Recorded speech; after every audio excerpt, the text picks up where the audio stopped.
ये आज का जो लेक्चर है वो एच.सी. वर्मा के इलेक्ट्रिक फील्ड ऑफ पोटेंशियल के क्वेश्चन नंबर 23 और क्वेश्चन नंबर 32 को डिस्कस करने के लिए है। वैसे हम लोगों ने इलेक्ट्रोस्टैटिक्स के ऊपर जो बेसिक प्रॉब्लम्स है बोर्ड लेवल के लिए उसका 2 लेक्चर अपलोड किया था।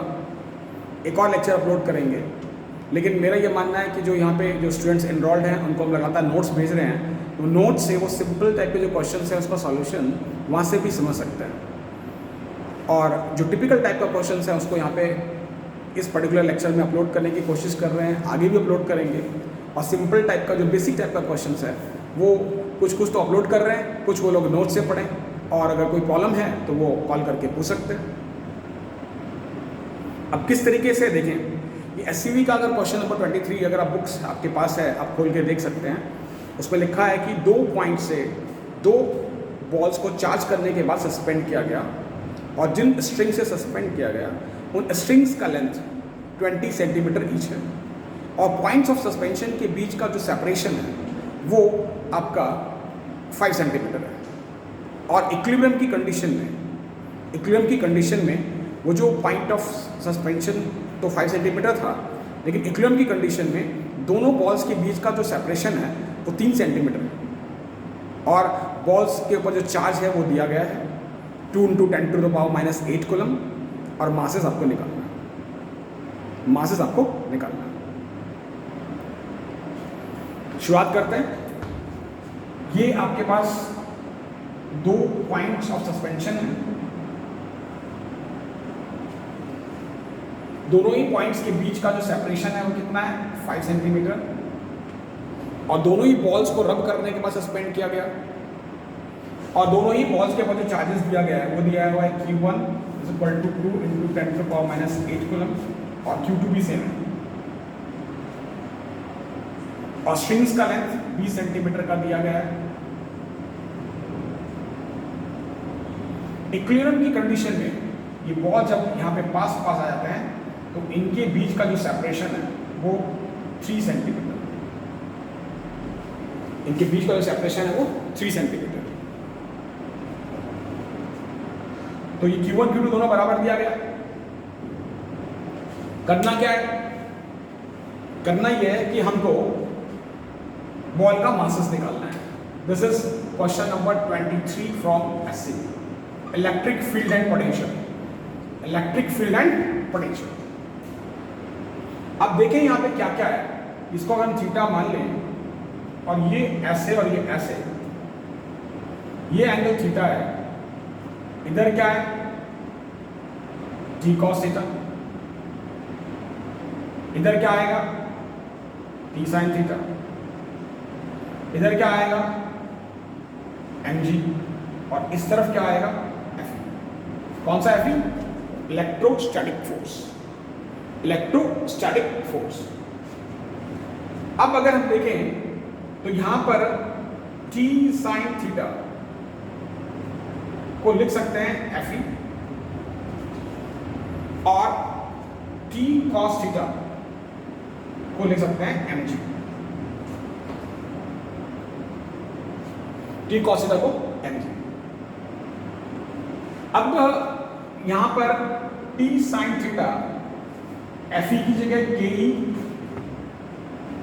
Q1 Q2 by r²,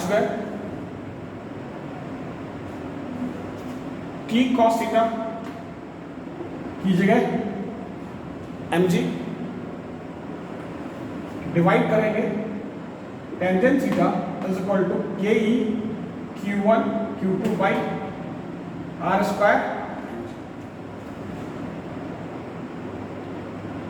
करना क्या है, यहां से हमको m निकालना है। Q1 Q2 गिवन है, और ये जो r है, r आपको 3 सेंटीमीटर का दिया गया है, 0.03 मीटर बोले। ke का वैल्यू पहले से पढ़ते आ रहे हैं 9 × 10⁻⁹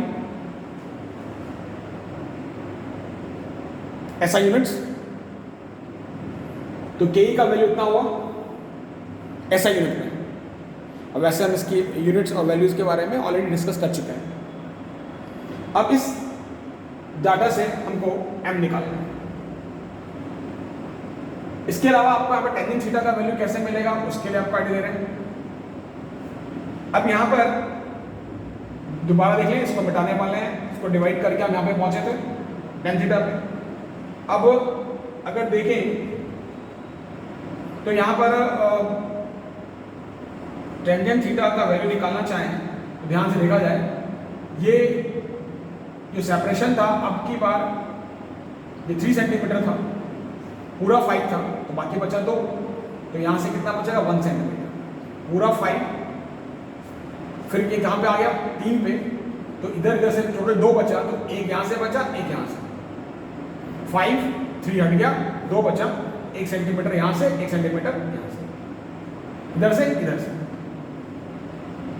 तो टेंजेंट थीटा की जगह ले सकते हैं दिस अपॉन दिस, तो 1 upon under root of what, ये आपका 20 दिया हुआ था, 20 का स्क्वायर माइनस 1 का स्क्वायर, लेकिन 1 का square is quite small than 20 का स्क्वायर, देयरफॉर टेंजेंट थीटा को आप 1/20 भी लिखेंगे तो चलेगा। बाकी rest of the part is for calculation, you can put the value and get the answer, right. तो ये इसका प्रॉपर सॉल्यूशन किस ढंग से हुआ, ये रहा टेंशन टी स्ट्रिंग में, ये थीटा मान लिया जो वर्टिकल के साथ एंगल बन रहा है, इसका कंपोनेंट टी कॉस थीटा, ये क्या हुआ T sine theta. T cos theta किसको बैलेंस कर रहा है, वेट को, टी साइन थीटा किसको बैलेंस कर रहा है, एफ ई को, यानी कि इलेक्ट्रोस्टैटिक फोर्स को।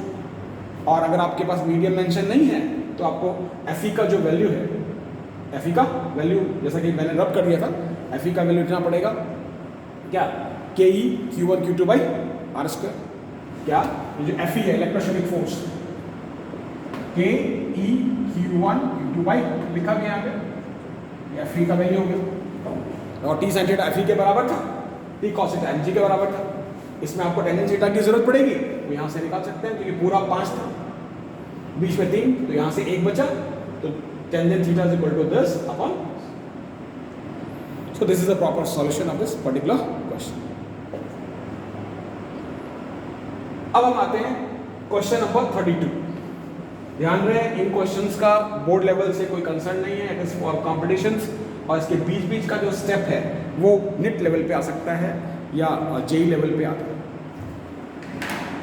जो क्वेश्चन नंबर 32 है, अगर आप उसको ध्यान से पढ़ें तो उसमें कहा गया है कि 2 चार्जेस हैं कैपिटल Q ईच, और उनके बीच का सेपरेशन स्मॉल डी, बीच का सेपरेशन स्मॉल डी, और इसके परपेंडिकुलर बाइसेक्टर पे एक चार्ज Q पार्टिकल जिसका चार्ज Q है और मास m है, उसको x डिस्टेंस से डिस्प्लेस किया गया। क्वेश्चन क्या है, there are 2 charges capital Q with a separation of small d, a charge on the perpendicular bisector which has charge Q and mass m is displaced through x।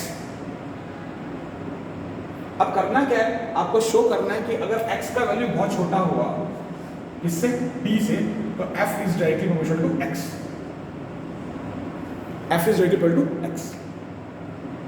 और साथ में इसमें एक और कंडीशन पूछा गया है कि अगर हम इसमें चाहें कि सिंपल हार्मोनिक मोशन हो तो उसकी कंडीशंस को कैसे प्रूव कर सकते हैं। तो ये 2 चार्जेस हैं, सेपरेशन डी है, मिड पॉइंट से इसके परपेंडिकुलर बाइसेक्टर पे एक चार्ज पार्टिकल जिसका चार्ज Q है, मास m है, उसको डिस्प्लेस किया x डिस्टेंस से, रिजल्टेंट फोर्स निकालना है। रिजल्टेंट फोर्स को ये दिखाना है कि अगर x का वैल्यू d से बहुत छोटा हुआ तो x के प्रोपोर्शनल होगा। और फिर ये पूछा गया है कि अगर हम चाहते हैं कि वहाँ पे SHM हो तो किन कंडीशंस में ये SHM परफॉर्म कर सकता है। इस क्वेश्चन के सॉल्यूशन को आप स्टेप बाय स्टेप कॉपी करते रहेंगे, क्योंकि ये लेंथी सॉल्यूशन है, बीच में मिटाना भी पड़ेगा, और वैसे आप लेक्चर्स में आप पॉज कर करके इसको समझ सकते हैं। तो सॉल्यूशन स्टार्ट करते हैं। अब सबसे पहले तो ये देखा जाए, ये रहा कैपिटल Q, इसको A मान लिया, इसको B मान लिया, इसको C। चार्ज पार्टिकल का क्यूब चार्ज है, मास m है। ये d/2 हो जाएगा, ये d/2 हो जाएगा, तो ये पूरा d था। अब इसको यहाँ से मिलवाएं और यहाँ से मिलवाएं, ये कितना आएगा, d²/4 प्लस x का स्क्वायर। ये कितना आएगा, d²/4 प्लस x का स्क्वायर। ये आया। अब हम देखते हैं यहाँ पे क्या करना है हमको। सबसे पहले इस चार्ज का, इस पर्टिकुलर चार्ज पे जो फोर्स आएगा वो कुछ इस तरीके से आएगा,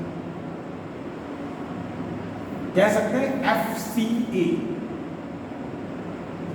force on C due to A, force on C due to A। फिर इस C पे इस B का फोर्स आएगा, it will be something like this. ये क्या आएगा, FCB। ये क्या है, force on C due to B, C due to.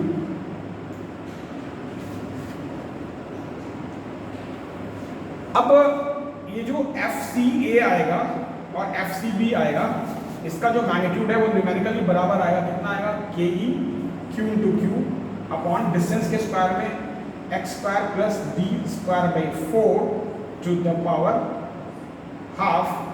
ये तो डिस्टेंस हो गया, लेकिन हमको इसका स्क्वायर करना,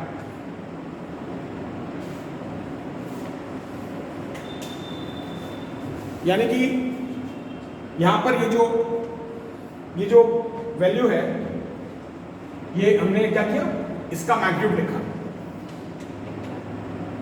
इसको हम आसान करने के लिए इक्वल्स टू F से थोड़ा कैलकुलेशन आसान हो जाएगा। फिगर आप यहां तक नोट कर लें, ये मुझे मिटाना पड़ेगा। इसके ऊपर इसका फोर्स, इसके ऊपर इसका फोर्स, मैग्नीट्यूड वाइज ये KE Q1 Q2 by distance का स्क्वायर। इसको हम दोनों का F मान लिया है अपनी कैलकुलेशंस को आसान करने के लिए। अब क्या है, अब अगर यहां पे इसको ऐसे मिलवाएं और पैरेललोग्राम को पूरा करें, तो ये इसका इधर का रिजल्टेंट आएगा। ये थीटा, ये भी थीटा, ये थीटा, ये भी थीटा। आप देख सकते हैं अगर इसका रिजोल्यूशन करें तो इधर क्या आएगा, F sin थीटा, इधर करें तो F sin थीटा। ये क्या आएगा, F cos थीटा, ये क्या आएगा, F cos थीटा।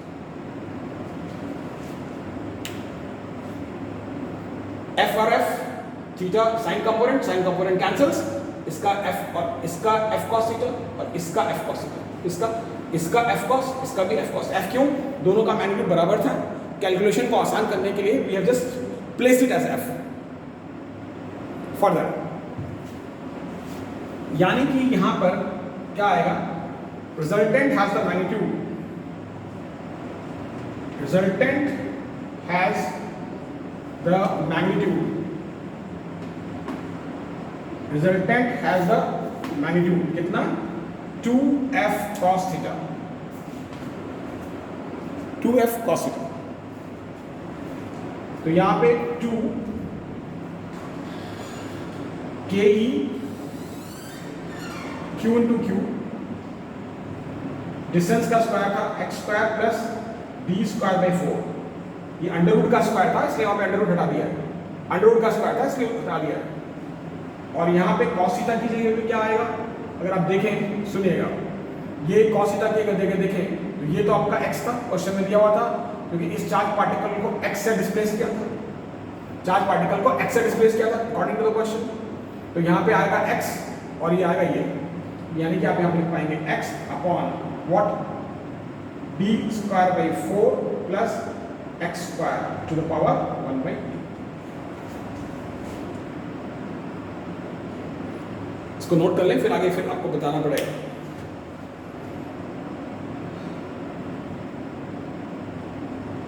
अब क्या है, अभी जो हमने रिजल्टेंट निकाला, ये जो हमने रिजल्टेंट निकाला, तो ये रिजल्टेंट फोर्स का जो मैग्नीट्यूड आया वो आया 2 KE QQ into x upon x square plus D square by 4 दोनों की पावर को ऐड करें 3/2। अब इसमें अगर x का वैल्यू बहुत छोटा हुआ b के कंपैरिजन में, तो यहां पर हम x को नेग्लेक्ट कर सकते हैं और ऐसे में r का वैल्यू क्या आएगा 2ke q into Q X upon D square by 4 to the power 3/2। कह सकते हैं ये जो r है ये डायरेक्टली प्रोपोर्शनल टू x। तो इस पार्टिकल के ऊपर जो रिजल्टेंट फोर्स लगा, इस पार्टिकल पे जो रिजल्टेंट फोर्स लगा वो क्या हुआ, directly proportional to x। Directly proportional to x कब, अगर x का वैल्यू d से बहुत छोटा हुआ तो रिजल्टेंट फोर्स का मैग्नीट्यूड तो ये हो गया, और फिर क्या हुआ, रिजल्टेंट फोर्स का मैग्नीट्यूड ये हो गया, और अगर x का वैल्यू d से बहुत छोटा हुआ तो r is directly proportional to x। अब ये स्मॉल डिस्प्लेसमेंट यानी कि छोटे वैल्यू ऑफ x के लिए अगर इस मोशन, इस फोर्स के हिसाब से अगर हम SHM की बात करें तो पहले हम देखते हैं क्या उसका कॉन्सेप्ट है। एक्चुअली हम लोगों ने पढ़ा हुआ है कि SHM में जो एक्सेलरेशन है वो डिस्प्लेसमेंट का डायरेक्टली प्रोपोर्शनल होना चाहिए, और साथ ही क्या होना चाहिए, वो जो फोर्स लग रहा होगा वो रिस्टोरिंग लगना चाहिए। यानी कि जो भी आप चार्ज पार्टिकल को डिस्प्लेस कर रहे हैं वो रिस्टोरिंग फोर्स के अगेंस्ट होना चाहिए। क्या, जो भी चार्ज पार्टिकल को आप डिस्प्लेस कर रहे हैं वो रिस्टोरिंग फोर्स के अगेंस्ट होना चाहिए। तो ये SHM की पहचान है, acceleration directly proportional to displacement and the force which will be acting should be restoring force. यानी कि एक्सेलरेशन के साथ माइनस साइन अगर हम उसको पोजीशन के टर्म में लिख रहे हैं, एक्सेलरेशन के साथ माइनस साइन अगर हम उसको पोजीशन के टर्म में लिख रहे हैं, ये SHM की पहचान है। अब देखिए यहाँ पे क्या है, ये रिजल्टेंट फोर्स अगर x का वैल्यू बहुत छोटा है, अगर x का वैल्यू बहुत छोटा है तो रिजल्टेंट फोर्स का मैग्नीट्यूड हमने ये लिखा। लेकिन यहाँ पे प्रॉब्लम क्या है, अब सुनिएगा, प्रॉब्लम क्या है कि यहाँ जो डिस्प्लेसमेंट कर रहे हैं, पार्टिकल को यहाँ ले जा रहे हैं, वो फोर्स रिजल्टेंट फोर्स की डायरेक्शन में ही ले जा रहे हैं। पार्टिकल को अगर यहाँ इस तरफ ले जा रहे हैं तो रिजल्टेंट फोर्स की डायरेक्शन में ही ले जा रहे हैं। तो बावजूद इसके रिजल्टेंट फोर्स का जो मैग्नीट्यूड है r, रिजल्टेंट फोर्स का मैग्नीट्यूड r वो डायरेक्टली प्रोपोर्शनल टू x है। या हम अगर यहाँ से एक्सेलरेशन भी निकालना चाहें, अगर यहाँ पे एक्सेलरेशन निकालना चाहें इस केस में, तो क्या करेंगे, यहाँ पे अगर आप एक्सेलरेशन निकालना चाहें तो a is equal to F/m तो 2ke QQ x by d square by 4 to the power 3/2 into. तो हमने ऐसे एक्सेलरेशन लिखा, A stand for acceleration, A stand for acceleration. तो ये एक्सेलरेशन का यहाँ पे फॉर्मूला लिखने के बावजूद भी, एक्सेलरेशन का ये फॉर्मूला लिखने के बाद भी जो कि डायरेक्टली प्रोपोर्शनल टू x है, ये SHM नहीं हो सकता, क्योंकि यहाँ पे डिस्प्लेसमेंट रिस्टोरिंग फोर्स के अगेंस्ट नहीं हो रहा। रिस्टोरिंग फोर्स कौन, जो किसी पार्टिकल को अपनी पोजीशन पे वापस लाए, ये SHM का कॉन्सेप्ट है। तो यहाँ पे इस पर्टिकुलर केस में रिस्टोरिंग फोर्स तो दिख नहीं रहा, जो भी डिस्प्लेसमेंट है वो फोर्स की डायरेक्शन में ही हो रहा है। ऐसे में अगर हम चाहते हैं क्या कि SHM हो तो क्या करना पड़ेगा, तो SHM होने के लिए करना ये पड़ेगा कि जो डिस्प्लेसमेंट ऊपर की तरफ हो रहा है वो रिजल्टेंट फोर्स के अगेंस्ट होना चाहिए, रिजल्टेंट फोर्स के अगेंस्ट होना चाहिए। और रिजल्टेंट फोर्स के अगेंस्ट अगर आप चाहते हैं तो यहाँ पे थोड़ा सा चेंज लाना पड़ेगा। क्या लाना पड़ेगा, वो फोर्स का चेंज क्या है, फोर्स का चेंज ये आएगा, अगर हम यहाँ पे माइनस चार्ज ले लें, माइनस क्यू और माइनस क्यू, और अगर अब हम पार्टिकल को डिस्प्लेस करें परपेंडिकुलर बाइसेक्टर पे, पार्टिकल को डिस्प्लेस करें परपेंडिकुलर बाइसेक्टर पे, पार्टिकल को डिस्प्लेस करें परपेंडिकुलर बाइसेक्टर पे, तो ये तो आपका d/2 था, ये d/2 था, ये x था, यहाँ माइनस क्यू, यहाँ माइनस क्यू। अगर यहाँ पे a लिखें, यहाँ पे b लिखें, यहाँ पे c, तो अब की बार आपका FCA इधर आएगा और FCB आपका इधर जाएगा। एफ सी इधर, एफ सी भी इधर। बाकी so far as calculations are concern, ये थीटा है, ये थीटा है। फिर पिछले बार की तरह की ही तरह आप करेंगे और ये एफ सी के मैग्नीट्यूड को अगर आप एफ ले लेते हैं और एफ सी बी के मैग्नीट्यूड और एफ ले लेते हैं जैसे हमने पहले लिया था, सब कुछ वही रहेगा। फर्क सिर्फ पड़ेगा इसका रिजल्टेंट फोर्स की डायरेक्शन का, रिजल्टेंट फोर्स की डायरेक्शन का। अब जब रिजल्टेंट फोर्स का डायरेक्शन ऐसे होगा तो इसका मतलब जो भी हम डिस्प्लेसमेंट कर रहे हैं वो रिजल्टेंट फोर्स के अगेंस्ट कर रहे हैं। यानी कि अब की बार जो रिजल्टेंट फोर्स है वो रिस्टोरिंग फोर्स की तरह बिहेव कर रहा है। क्यों? रिजल्टेंट फोर्स कहाँ लग रहा है? इस तरफ। यानी कि इस केस में आपका रिजल्टेंट फोर्स कहाँ आ गया? इधर आ गया। रिजल्टेंट इस केस में इस तरफ आएगा। किस केस में? जब हम दो चार्जेस को माइनस करें। यानी कि अगर हम अब इस चार्ज को यहां डिस्प्लेस करें तो रिजल्टेंट फोर्स उसको यहां लेके आएगा। और इसी फॉर्मूले में अगर मान लें यहां पे आ गए जहां से इसको डिस्प्लेस किया था, x इक्वल्स टू 0 आ जाएगा। x इक्वल्स टू 0 तो a विल बी 0। ये एसएचएम की पहचान है क्या? कि मीन पोजीशन पे एक्सेलेरेशन 0 होता है, मीन पोजीशन पे एक्सेलेरेशन 0 होता है। ये एसएचएम की पहचान है। तो मेरा कहने का मतलब ये है कि अगर हम चाहते हैं कि ये एसएचएम परफॉर्म करे, कौन? ये चार्ज पार्टिकल q मास m का, तो उसके लिए आपको यहाँ पे दोनों चार्जेस को माइनस चार्ज से रिप्लेस करना पड़ेगा। उस केस में आपका एक्सेलेरेशन, उस केस में acceleration directly proportional to displacement तो आएगा ही, साथ में ये जो फोर्स है उसका नेचर कैसा हो जाएगा? रिस्टोर। और भी है, अगर मान लें ये चार्ज पार्टिकल कहीं इधर आ गया तो इस चार्ज पार्टिकल को ये चार्ज इधर खींचेगा। अगर ये चार्ज पार्टिकल यहाँ कहीं आ गया तो इस चार्ज पार्टिकल को ये इधर खींचेगा, ये इधर खींचेगा, रिजल्टेंट फोर्स इधर। यानी कि फिर से क्या, ये डिस्प्लेसमेंट नीचे की तरफ है वो रिजल्टेंट फोर्स के अगेंस्ट है। डिस्प्लेसमेंट जो नीचे की तरफ है वो रिजल्टेंट फोर्स के अगेंस्ट है। क्यों? इस केस में ये इस पे अगर ये पार्टिकल यहाँ आ गया तो इसका फोर्स इधर, इस पे इसका फोर्स इधर, रिजल्टेंट इधर। So to perform SHM condition should be the two charges should be negative. Two charges should be negative. अब रहा सवाल टाइम पीरियड निकालने का। क्या मतलब? तो जो पॉइंट की बात हो गई वो ये हुई क्या? For SHM to be performed, for SHM to be performed, SHM to be performed, charge Q should be negative. Q should be negative. अब अगर मान लें एसएचएम परफॉर्म किया और हमको टाइम पीरियड निकालना, तो जैसा कि हम लोग एसएचएम का फॉर्मूला जानते हैं, एसएचएम में एक्सेलेरेशन का फॉर्मूला जो था, इट वाज व्हाट? एक्सेलेरेशन का जो फॉर्मूला था, it was a is equal to minus omega square x। Minus sign किसके लिए? फोर्स के रिस्टोरिंग नेचर के लिए, या ये कह लें कि एक्सेलरेशन डिस्प्लेसमेंट के अगेंस्ट, एक्सेलरेशन डिस्प्लेसमेंट के अगेंस्ट।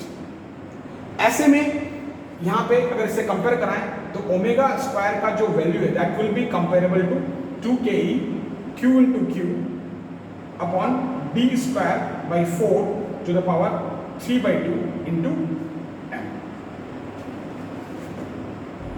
ये आपका ओमेगा स्क्वायर हो गया।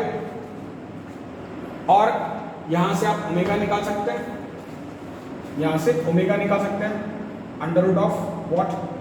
2ke q बाई d square by 4 to the power 3/2 into m। ये आपका ओमेगा निकला।